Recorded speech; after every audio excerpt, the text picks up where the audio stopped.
담비의 오디오북입니다. 인생에서 가장 후회하는 것이 무엇인가요? 당신의 후회가 당신의 원하는 바를 말해준다. 후회의 재발견, 이 책의 저자 다니엘 핑크가 한 말인데요. 이번에는 후회의 재발견이라는 책에서 일부분을 낭독해 드리겠습니다.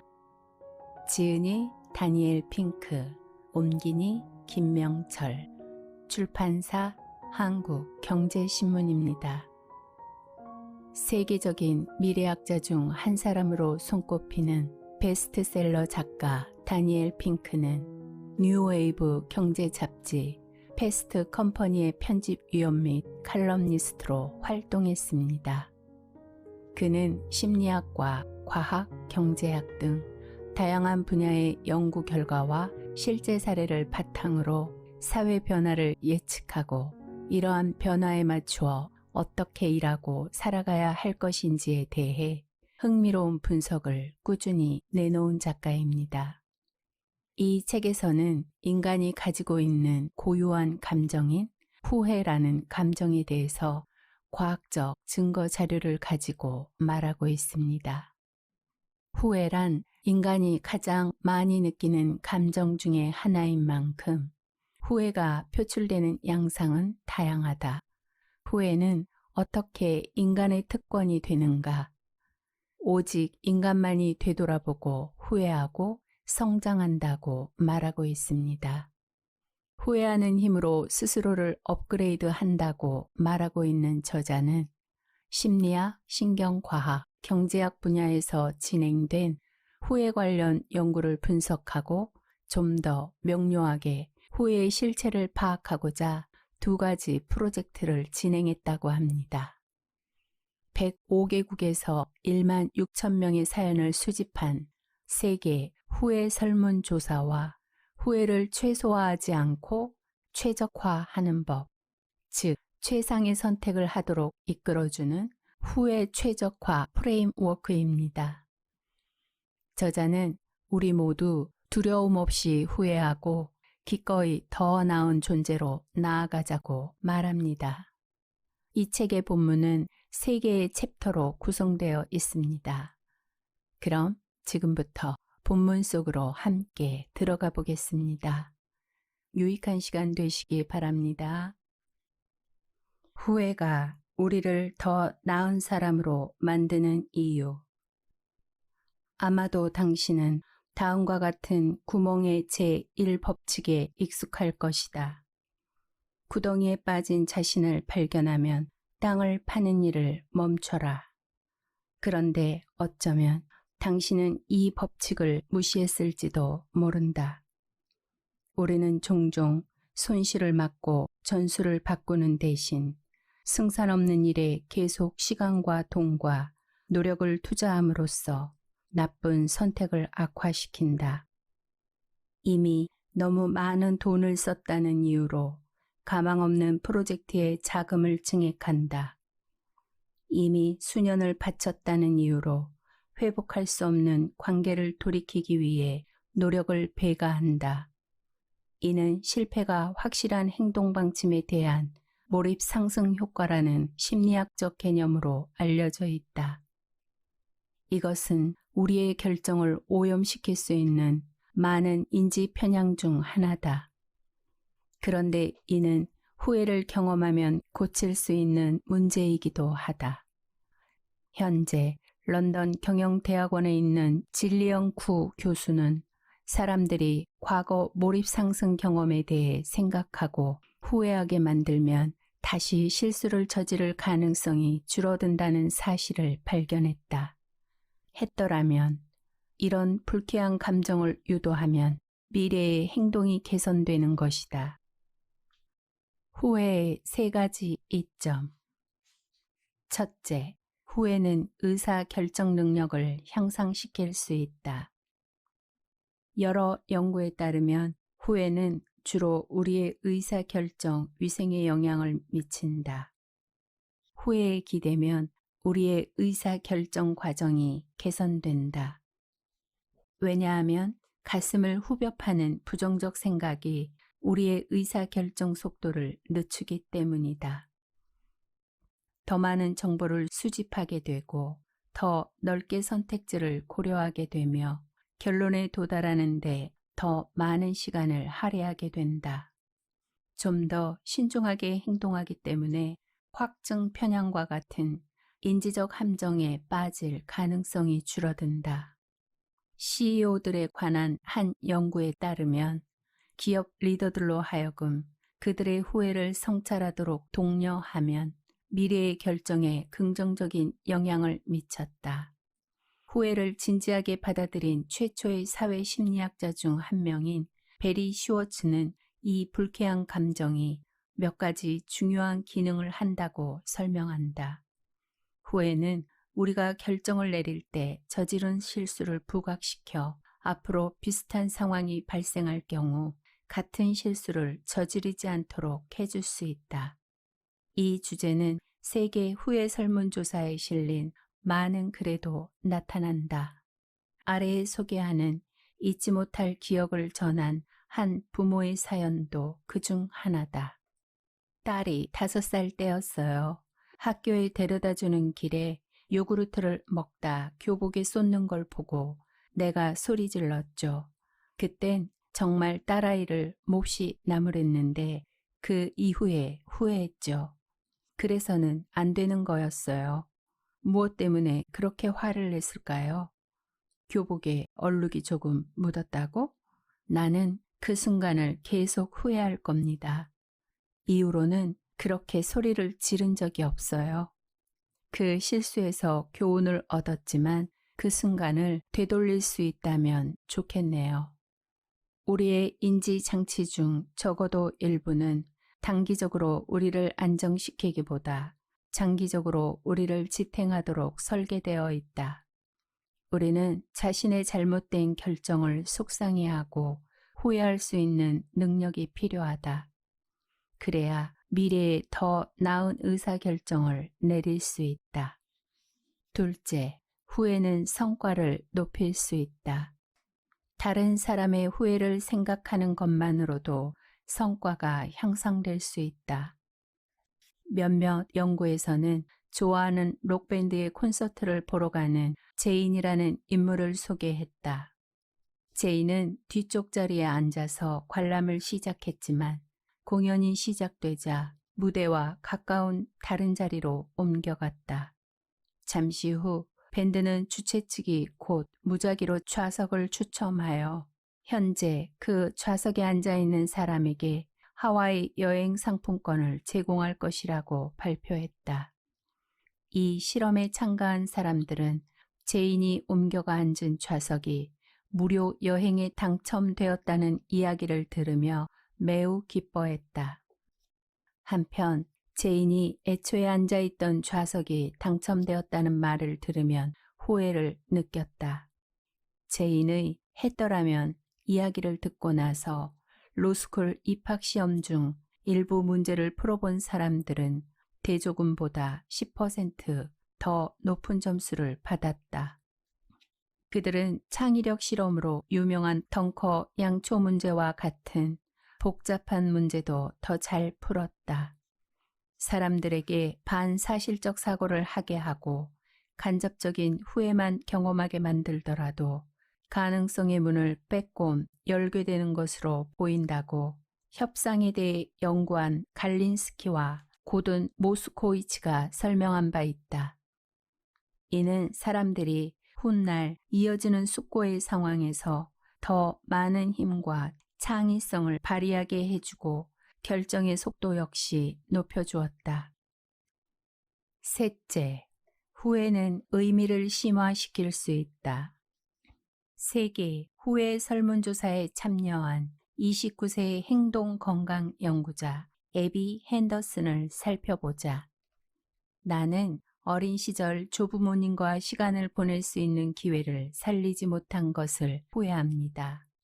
조부모님이 저희 집에 계신 것과 저와 더 가까워지려고 하시는 것도 못마땅했습니다만 지금은 그 시간을 되찾을 수만 있다면 무엇이든 하고 싶습니다.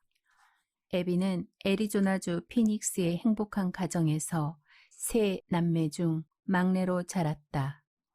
그녀의 조부모는 인디애나주 하트퍼드시티라는 작은 마을에 살았다. 매년 겨울이면 그들은 중서부의 추위를 피하기 위해 한두 달 동안 애비의 집에 머물렀다. 어린 애비는 그게 싫었다.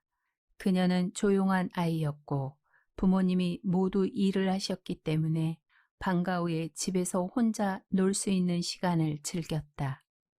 그런데 그녀의 조부모는 그 평화를 방해했다. 수업에서 돌아오면 기다리고 있던 할머니가 항상 그녀의 일과를 듣고 싶어 했고, 애비는 자신과 가까워지려는 할머니의 시도를 뿌리쳤다. 이제 그녀는 후회한다. 가장 큰 후회는 할아버지 할머니의 이야기를 듣지 못했다는 겁니다. 그녀가 인터뷰에서 말했다. 하지만 그로 인해 자신의 부모를 대하는 태도가 바뀌었다. 이런 후회로 말미암아 그녀와 그녀의 형제들은 70대인 아버지에게 스토리워스 구독권을 선물했다. 이 서비스는 매주 한 가지 질문이 담긴 이메일을 보낸다. 질문은 이런 식이다. 어머니는 어떤 분이셨나요? 어린 시절 가장 좋았던 기억은 무엇인가요? 그리고 당연하게도 당신은 어떤 후회를 하고 있나요? 라는 질문도 있다. 구독자는 이야기로 답한다. 그리고 연말이 되면 그 이야기들이 정리되어 책으로 만들어진다. 그녀는 했더라면 으로 촉발된 다음과 같은 말을 했다. 나는 더 많은 의미를 찾으려 해요. 부모님과 더 많은 유대감을 쌓고 싶어요. 부모님이 돌아가셨을 때, 예전에 할아버지, 할머니가 돌아가셨을 때처럼 내가 뭘 놓친 걸까? 라는 생각이 들지 않았으면 해요. 애비는 이런 아픈 경험으로 인해 인생에서 삶의 의미가 가장 중요한 요소임을 깨닫게 되었다고 말한다. 주변 사람들이 후회하지 말라고 말하면 나는 실수를 하지 않으면 어떻게 배우고 성장할 수 있겠어요? 라고 되받아치죠. 그녀가 나에게 말했다. 누가 20대를 후회 없이 지나올 수 있단 말인가요? 나쁜 일도 하고 나쁜 데이트도 계속했죠. 하지만 결국 그녀는 후회할 때마다 내가 삶의 방정식에서 의미를 제거하려고 노력했기 때문이기도 하다는 사실을 깨달았다. 우리가 적절히 다루면 후회는 우리를 더 나은 사람으로 만들 수 있다. 그 효과를 이해하면 결정을 연마하고 성과를 높이며 더 깊은 의미를 부여할 수 있다. 하지만 문제는 우리가 종종 이를 제대로 다루지 못하는 데에 있다. 4가지 핵심 후회. 케빈 왕은 교육에 대해 후회한다. 2013년 존스 홉킨스 대학에서 생물학을 전공했을 때 그는 양가 조부모님들처럼 의사가 되겠다는 계획을 세웠다. 그의 성적은 훌륭했다. 남은 단계는 MCAT, 즉 의과대학 입학시험뿐이었다. 하지만 거의 10년이 지난 후 케빈 자신의 말 맞다나 그는 MCAT 공부를 하지 않고 늑장을 부리다가 시험을 망쳐서 결국 의대에 진학하지 못했다. 현재 그는 뉴욕 시립병원에서 일하고 있지만 환자를 진료하는 의사가 아니라 비용을 관리하는 행정직으로 일하고 있다. 그 반대편인 남부 캘리포니아에 사는 존 웰치스도 교육에 대해 후회한다. 문해 창작 학사 과정을 끝마칠 무렵 교수님들이 내게 MFA, 즉 문해 창작 석사 과정에 지원하라고 권했어요. 글솜씨도 좋고 집중력도 높다고 말했죠. 심지어 나는 그 프로그램이 주관하는 2개의 소설상을 수상하기도 했어요. 문제는 졸업을 한 달 앞두고 결혼할 예정이었다는 것이었습니다. 갓 결혼한 대학 졸업생이 결국 무엇을 했을까요? 취직이었습니다. 그래서 그는 자신의 진정한 관심사와 멘토들의 조언에 귀를 기울이는 대신 석사 과정을 건너뛰고 은행 업무에 흘러들었다가 종국엔 영혼을 갉아먹는 카피라이터 자리를 얻었다. 케빈과 존, 두 미국인 남성은 같은 후에, 즉 대학원 진학을 하지 않아 원하는 직업을 갖지 못한 공통점을 안고 있다. 그런데 그들의 후회는 실제로 얼마나 비슷할까? 케빈은 자신의 미래를 진지하게 생각하지 않은 것을 후회하는 반면 존은 위험을 무릅쓰지 않은 것을 후회한다. 케빈은 다른 사람들의 기대에 부응하지 못한 것을 후회하는 반면 존은 자신에게 걸맞은 기대치를 설정하지 않은 것을 후회한다. 케빈은 성실하지 못한 것을 후회하는 반면 존은 대담하지 못한 것을 후회한다. 그들의 후회는 표면적으로는 비슷한 영역에 있는 것 같지만 표면 아래의 뿌리는 이렇게 다르다. 나는 세계 후회 설문조사의 항목을 분석하면서 사람들이 가장 오해하고 있는 감정을 연구하고 있다기보다는 거대한 온라인 고해성사를 받고 있다는 느낌이 들었다. 예를 들어 수백 명이 오스트레일리아에 사는 이 61세 노인처럼 파트너에 대해 후회를 했다.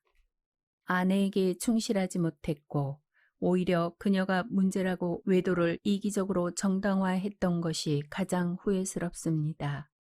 이 편지가 도착한 지 몇 주 후 37세의 캐나다인은 자신이 친구들에게 했던 행동을 후회한다고 했다. 어렸을 때 같은 학년의 몇몇 다른 아이들을 괴롭힌 것을 후회합니다. 그때를 생각하면 움츠러들고 과거를 돌이킬 기회가 있으면 좋겠다고 생각할 뿐입니다. 얼마 후 캘리포니아에서 편지를 보내온 또 다른 37세 남성이 말했다. 나는 학생 선거에서 상대 후보의 친구가 낸 투표용지를 슬쩍 밖으로 버리는 부정행위를 저질렀어요. 그가 자기 친구에게 투표했으리라 생각한 거죠. 이기기 위해 그럴 필요까지는 없었다고 생각해요. 나 자신의 청렴성을 훼손한 게 더 슬픕니다. 위의 세 남자가 안고 있는 후회, 즉 호주인의 결혼, 캐나다인의 어린 시절, 캘리포니아 거주민의 선거는 표면적으로는 광범위한 영역에 산재한 것으로 보인다. 하지만 실제로는 얼마나 다를까? 그들의 후회는 모두 도덕성 위반을 수반한다. 기억 속에 각인된 그들 삶의 어느 한순간에 세 사람은 모두 선택에 직면했다. 원칙을 존중할 것인가 아니면 원칙을 어길 것인가. 그리고 그 순간 세 사람 모두 잘못된 선택을 했다. 표면적으로는 그들의 후회는 서로 다른 삶의 풍경을 찌르고 있지만 표면 아래 그것들이 자라는 뿌리는 하나이다. 후회의 심층 구조. 인간의 후회는 다음 4가지 범주로 나뉜다. 첫째, 기반성 후회. 후회의 첫 번째 심층 구조는 거의 모든 표층 구조를 관통한다. 교육, 재정, 건강에 대한 후회 중 상당수는 사실 하나의 핵심 후회의 외적 표현이다. 즉, 책임감 있게 행동하지 않았거나 성실하지 못했거나 신중하지 못했던 것의 표현이다. 우리의 삶은 어느 정도 기본적인 수준의 안정을 필요로 한다. 신체적 안녕과 물질적 안정이 없다면 다른 목표는 상상하기 어렵고 추구하기는 더욱 어려워진다. 하지만 개인의 선택이 이 장기적인 욕구를 약화시킬 때도 있다. 공부를 게을리하다가 학업을 중도에 그만두거나 과소비를 하고 저축을 거의 하지 않거나 건강에 좋지 않은 습관을 들이고 만다. 이런 결정이 결국 삶의 기반을 흔들고 미래가 우리의 희망에 부응하지 못할 때 후회가 뒤따른다. 둘째, 대담성 후회. 삶에는 안정적인 기반이 필요하지만 그것만으론 충분하지 않다. 내 연구와 학계의 다른 연구들을 통해 밝혀진 가장 분명한 사실 중 하나는 우리는 세월이 흐른 뒤에 붙잡은 기회보다 흘려보낸 기회를 후회할 가능성이 훨씬 더 크다는 점이다. 다시 말하지만 표면적인 영역은 별로 중요하지 않다. 즉, 교육, 일, 연애에 위험 부담이 따르는지의 여부는 별로 중요하지 않다. 우리를 괴롭히는 것은 행동하지 않는 것 그 자체다. 고향을 떠나거나 사업을 시작하거나 진정한 사랑을 쫓거나 세상을 바라볼 기회를 흘려보내는 것이 전부 이 후회를 유발한다. 셋째, 도덕성 후회. 우리 대부분은 좋은 사람이 되고 싶어 한다. 하지만 비도덕적인 길로 유혹하는 선택에 직면한다. 우리가 그 길을 걸을 때 항상 즉시 후회하는 건 아니다. 하지만 시간이 지나면서 이처럼 도덕적으로 의심스러운 결정은 우리를 갉아먹을 수 있다. 그리고 다시 한번 말하지만 그것들이 발생하는 영역은 행위 자체보다 중요하지 않다. 잘못 행동하거나 자신의 선함을 굽힐 때 후회가 쌓이고 지속된다. 그리고 다시 말하지만 그것들이 발생하는 영역은 행위 자체보다 중요하지 않다. 행위 자체라는 것은 배우자를 속이고 시험에서 부정행위를 하고 사업 파트너에게 사기를 치는 행위 등을 말한다. 잘못 행동하거나 자신의 선함을 굽힐 때 후회가 쌓이고 지속된다. 넷째, 관계성 후회. 행동은 삶의 방향을 제시한다. 하지만 타인과의 관계는 삶의 목적을 부여한다. 인간의 수많은 후회는 이 원칙을 인식하고 존중하지 않는 데서 비롯된다. 배우자, 파트너, 부모, 자녀, 형제자매, 친구, 급부, 동료와의 관계가 단절되거나 실현되지 않는 것에 대한 후회가 가장 큰 범위를 차지한다.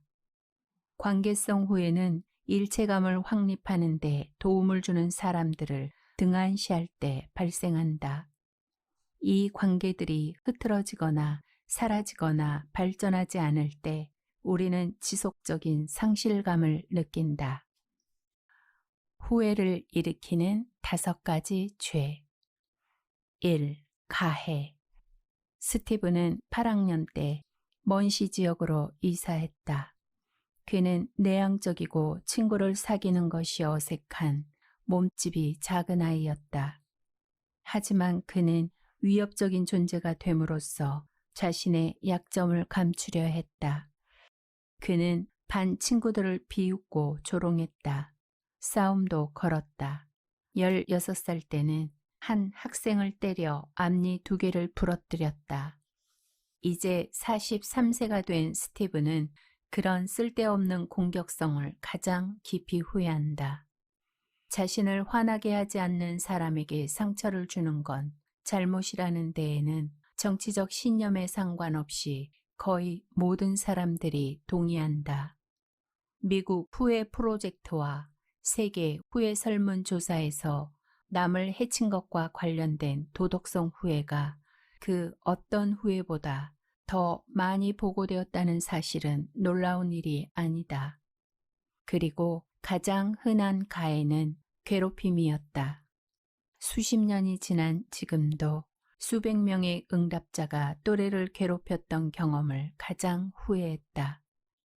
예를 들어 뉴욕에 사는 52세 남성은 이렇게 말했다. 나는 7학년 때 전학 온 아이를 괴롭혔습니다. 그 아이는 베트남 출신으로 영어를 거의 할 줄 몰랐죠. 내가 한 짓이 끔찍해요. 테네시주에 사는 43세 여성은 이렇게 말했다.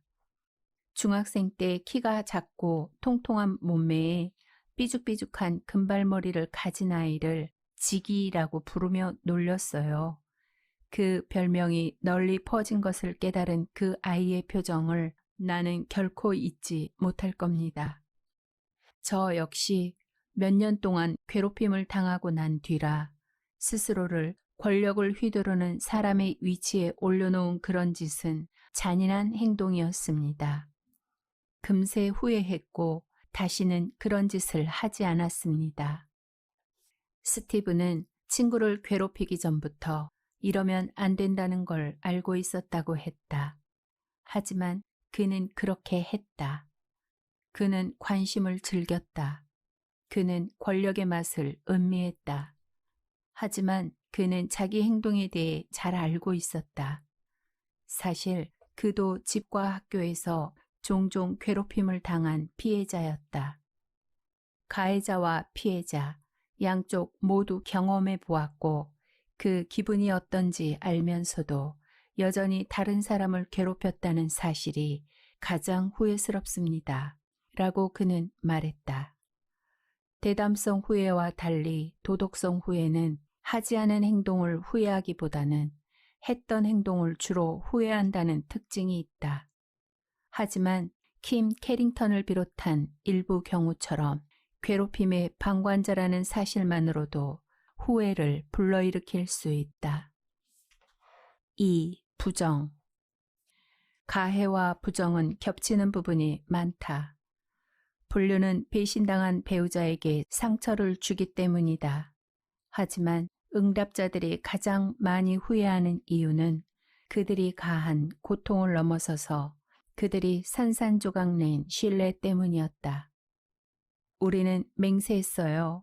그런데 나는 그를 배신했죠. 케일린이 내게 말했다. 아내에게 서약한 것을 어겼어요. 조엘이 말했다. 진실성을 내동댕이 쳤습니다. 텍사스 대학교에서 근무하는 조슬린 업쇼는 결혼 생활이 활기를 잃으면서 직장 동료와 9개월 동안 불륜을 저질렀다. 결국 그녀는 남편에게 말했고 그들은 상담 치료를 받으러 갔다. 결혼 생활은 이어졌다. 하지만 그녀는 여전히 그 문제로 괴로워한다. 남편과 나는 서로 서약했죠. 그런데 전 약속을 지키지 않았습니다. 남편은 저를 신뢰했는데 나는 그를 실망시켰어요. 그녀가 말했다.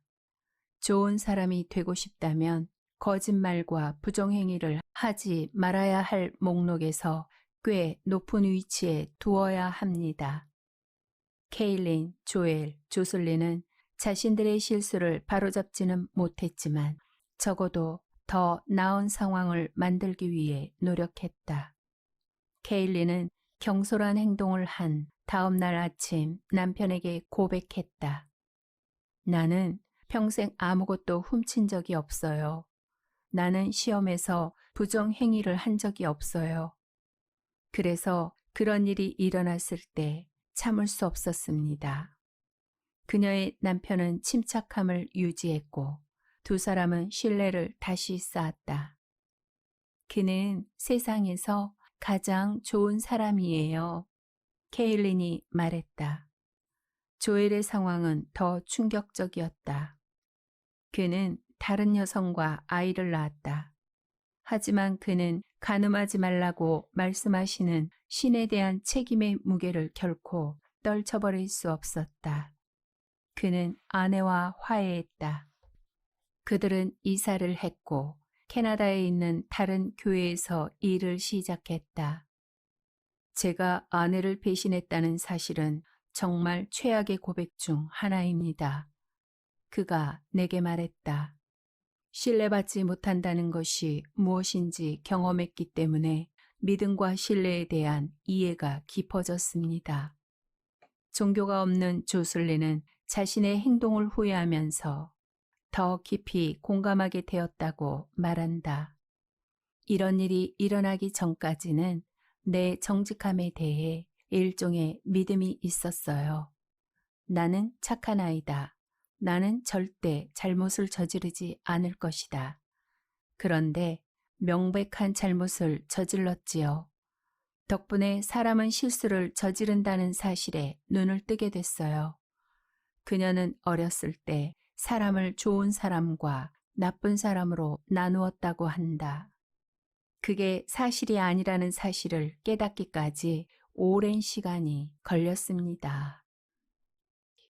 3. 불충. 찰리 맥컬로르프는 1981년에 메릴랜드 대학교 기계공학과를 졸업하면서 군입대를 고민했다. 그는 군대가 요구하는 헌신과 군대에서 생기는 동지애를 높이 평가했다. 하지만 돈을 더 많이 주는 일자리 제의가 들어와서 결국 민간 기업을 선택했다. 나라를 위해 일하는 사람 중에서도 특히 군대에 있는 사람들은 조국을 정말 사랑합니다. 그가 내게 말했다. 군인이 되지 못한 것이 후회스럽습니다. 집단에 대한 충성은 핵심적인 도덕적 가치다. 일부 정치 문화와 민족 문화에서는 다른 문화보다 유독 열성적으로 표현된다. 그래서인지 이 도덕성 후회는 가해와 부정에 대한 후회만큼 많지 않다. 게다가 사람들이 보내준 후회의 내용은 집단을 포기한 것이 아니라 집단에 대한 의무를 다하지 못한 아쉬움에 대한 것이 더 많았다. 예를 들어 1973년에 징병제가 폐지되면서 병역 의무가 사라진 미국에 사는 응답자들은 찰리와 비슷한 의견을 제시했다. 미시간에 사는 44세의 한 여성은 자신의 가장 큰 후회를 이렇게 표현했다. 군에 입대하지 않은 것, 공군이 되지 않은 것을 후회합니다.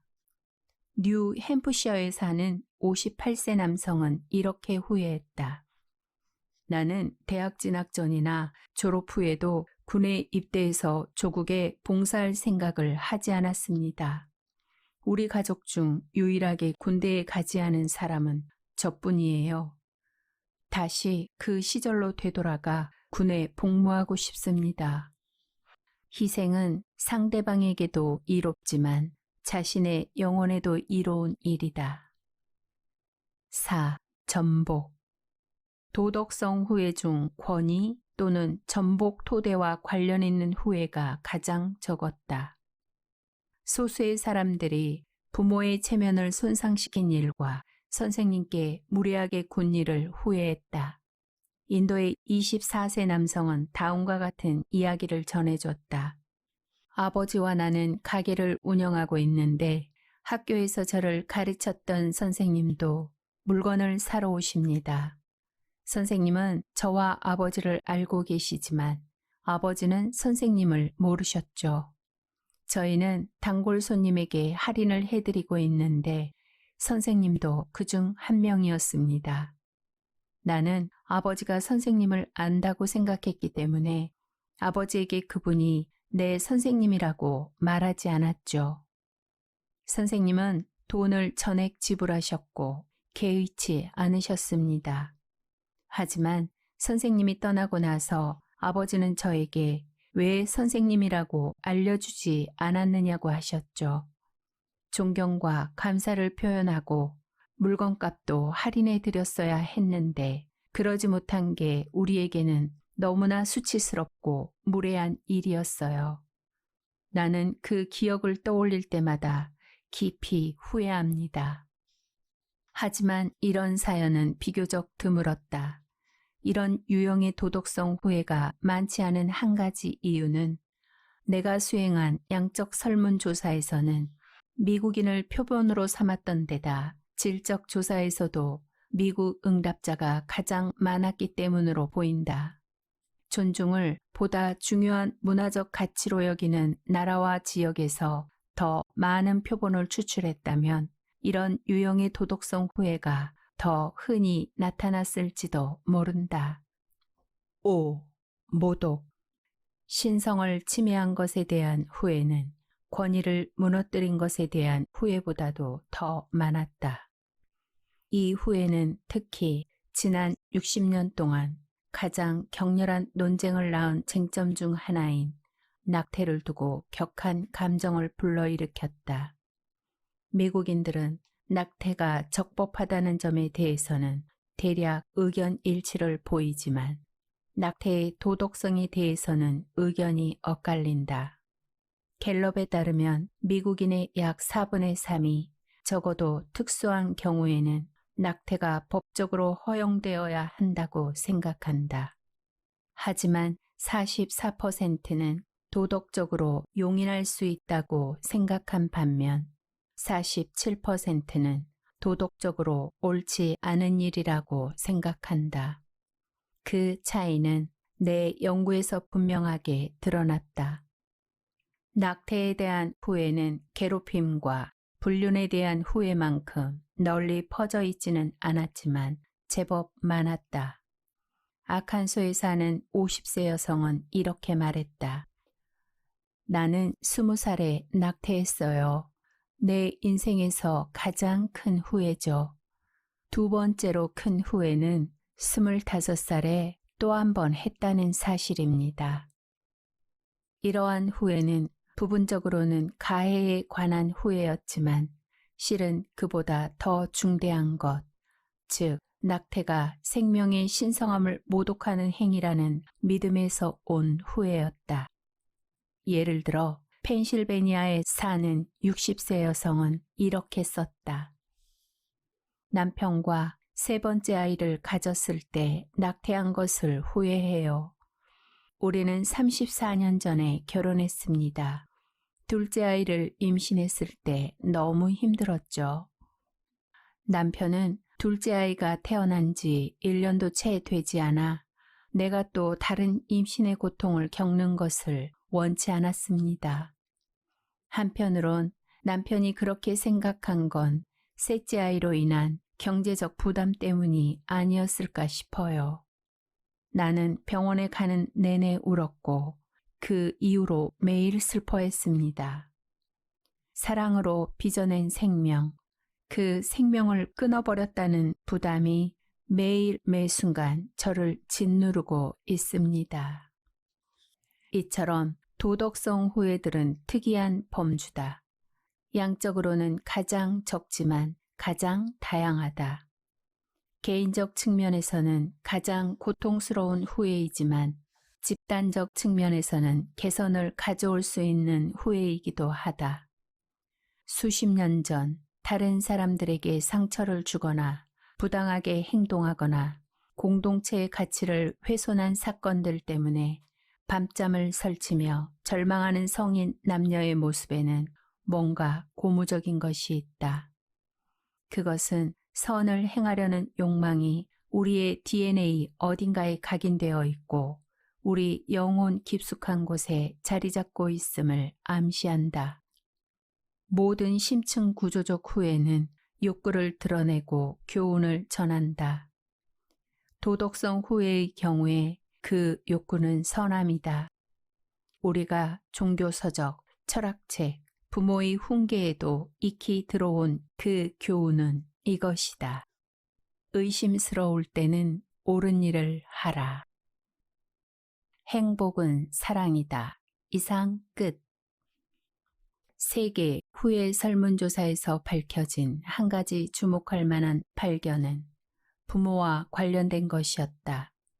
수백 명의 사람이 잘못된 배우자와 결혼하거나 실망스러운 파트너를 선택한 것에 대해 후회한다고 말했지만 자녀를 둔 것을 후회한 사람은 1만 6천 명이 넘는 응답자 중 20명도 되지 않았다. 행동과학과 대중문화는 어떤 의미에서 로맨스에만 너무 많은 관심을 기울이는 반면 다른 가족관계에는 충분한 관심을 보이지 않는다. 실제로 2020년에 24개 국가를 대표하는 40명 이상의 학자 그룹이 27개 국가의 데이터를 조사한 결과 학술지가 짝짓기에 대한 연구로 도배되어 있지만 실제로 전 세계 사람들은 짝짓기 목표보다 가족 간의 유대 관계와 관련된 목표를 우선시한다고 결론을 내렸다. 복잡하게 얽힌 로맨스보다 단점이 적으면서 더 큰 행복이 오래 지속되는 가족 관계를 더 많이 연구하면 우리의 이해도 넓어질 것이다. 하버드 대학교의 또 다른 정신과 의사인 조지 베일런트는 30년 이상 그랜트 연구를 이끌었다. 그는 2012년도 미 출간 원고에서 자신이 경험에서 배운 것을 회고했다. 80년 동안 수백 명의 피험자, 수천 건의 인터뷰, 수백만 건의 자료를 수집한 끝에 그는 인류의 번영에 관한 가장 오랜 연구의 결론을 이렇게 요약할 수 있다고 말했다. 행복은 사랑이다. 이상 끝. 결국 우리가 인간으로서 씨름하는 문제는 놀라울 정도로 단순하다. 우리 삶에 의의와 만족을 부여하는 것은 의미 있는 관계다. 이 관계들이 고의 때문이든 부주의 때문이든 파탄에 이른 경우 관계의 회복을 가로막는 것은 어색함이다. 우리는 관계를 회복하려는 노력이 수포로 돌아갈까봐 두려워한다. 하지만 이런 우려는 거의 항상 잘못된 것이다. 물론 때때로 거절당할 것이다.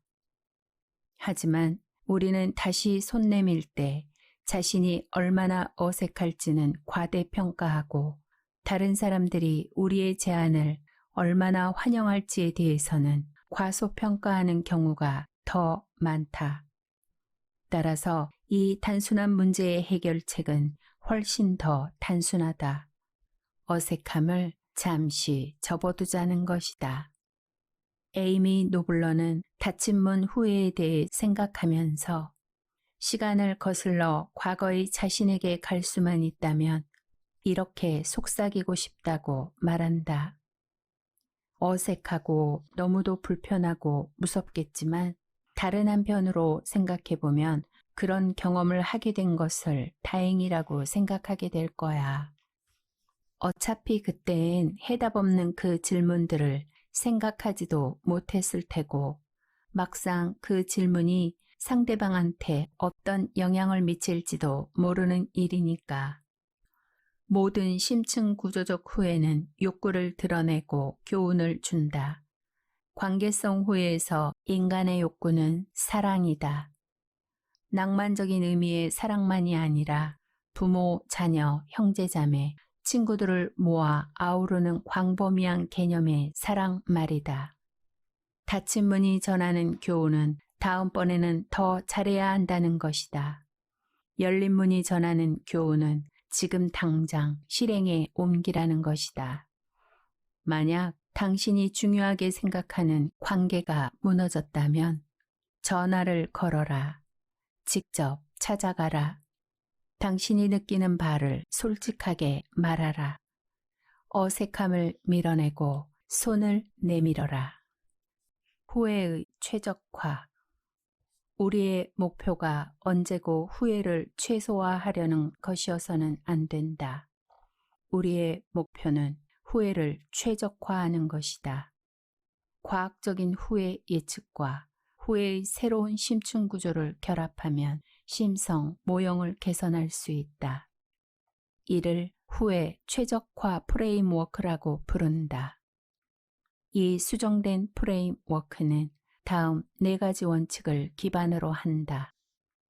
4가지 핵심 후회, 기반성 후회, 대담성 후회, 도덕성 후회, 관계성 후회를 예상하기 위해 시간과 노력을 기울여야 한다고 주장한다. 하지만 이 4가지 범주를 벗어나는 후회를 예측하는 것은 대개 가치가 없다.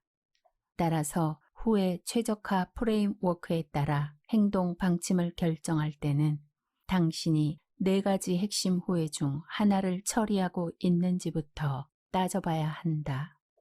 그렇지 않다면 만족하라.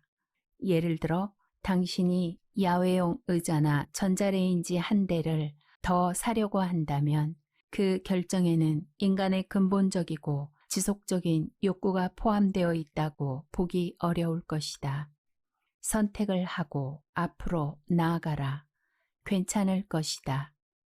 만약 결정이 4가지 핵심 후회 중 하나와 관련이 있다면 숙고하는데 더 많은 시간을 할애하라. 자신을 미래의 자신에게 투사하라.